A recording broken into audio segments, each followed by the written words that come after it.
Educator Barnes here, and I would like to close off National Poetry Month by talking to you about this novel, Bronx Masquerade by Nikki Grimes. As an English teacher, I have used various novels in my classroom, and this by far has been the favorite. And the reason I believe students love this novel so much is because they can connect to the characters in the story. This novel is set in the Bronx, and there's an English teacher, Mr. Ward, who has taught his students about the Harlem Renaissance. And then throughout the school year, he has this open mic Friday.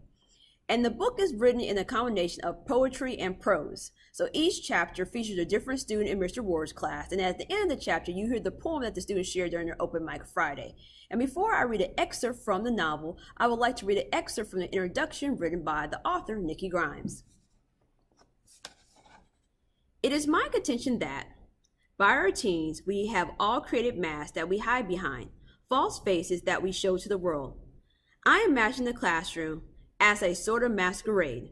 And in this novel, I wanted to show the person each student presented to the world, and then peek behind the mask to reveal his or her authentic self. And so we're gonna get a peek behind the mask of one of the students, Devon Hope. Jump shot. What kind of name is that?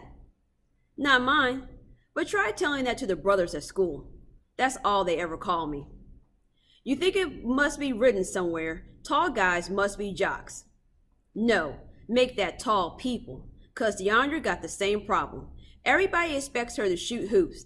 The difference is, she got no talent in that direction. As me, she got no business playing b-ball. That's my game. I got good height and good hands, and that's a fact. But what about the rest of me? Forget who I really am, who I really want to be. The law is be cool, be tough, play ball, and use books for weight training, not reading. Otherwise, everybody gives you grief. Don't ask me why I care, especially when the grief is coming from a punk like Wesley. Judging from the company he keeps, he's a gangster in sheep's clothing. I don't even know why he and Tyrone bother coming to school. It's clear they don't take it seriously, although maybe they're starting to. That's according to Sterling, who believes in praying for everybody and giving them the benefit of the doubt. I love the preacher man, but I think he may be giving these brothers too much credit. Anyway, when I hang around after school and any of the guys ask me, "Yo, Devon, where you going?" I tell them I'm heading for the gym to meet Coach and work on my layup. Then once they're out the door, I cut upstairs to the library to sneak a read. It's not much better at home. My older brother, always after me to hit the streets with him, called me a girly man for loving books and jazz. Don't get me wrong, b-ball's alright. Girls like you for one thing, but it's not you they like, it's Mr. Basketball. And if that's not who you are on the inside, then it's not you they're liking. So what's the point? Still, I don't mind playing, just not all the time. This year is looking better. My English teacher has got us studying in the Harlem Renaissance, which means we have to read a lot of poetry. That suits me just fine. Gives me a reason to drag around my beat up volumes of Langston Hughes and Claude McKay. Whenever anybody bugs me about it, all I have to say is homework. Even so, I'd rather the brothers not catch me with my head in the book.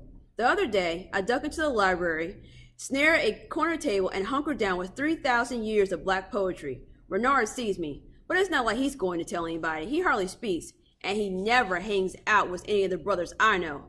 So I breathe easy. I'm sure no one else has spotted me until a head pops up from behind the stacks. It's Janelle Battle from my English class. I freeze and wait for the snickers I'm used to. Wait for her to say something like, "What, Coach got you reading now? Afraid you're gonna flunk out and drop off the team?"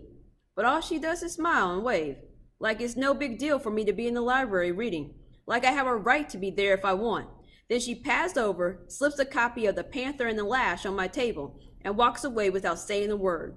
It's one of my favorite books by Langston Hughes. How could she know? Seems like she's noticed me in the library more often than I thought. Janelle's all right. So what if she's a little plump? At least when you turn the lights on upstairs, somebody's at home. She's smart, and she doesn't try hiding it, which gets me thinking. Maybe it's time I quit sneaking in and out of the library like I'm some thief. Maybe it's time I started being who I am. Open Mic, Bronx Masquerade by Devon Hope. I woke up this morning exhausted from hiding. The me of me, so I stand here confiding. There's more to Devon than jump shot and rim. I'm more than tall and lengthy a limb. I dare you to peep behind these eyes, discover the poet in tough guy disguise. Don't call me jump shot, my name is Surprise. And so that's an excerpt from the Bronx Masquerade. This book came out a few years before I started teaching, and this year, a companion novel, which they actually have featured on the back of this one, Between the Lines, was released this year. I haven't read the companion novel yet, but if you get this copy of the book, in the back, there's an excerpt of the companion novel. So I'm going to read a companion novel and check out my website, educatorsbarnes.com, and I'll do a book review once I read it. I love this book, so I'm sure I'm going to love the companion novel. But maybe you can read it too, and we can talk about it.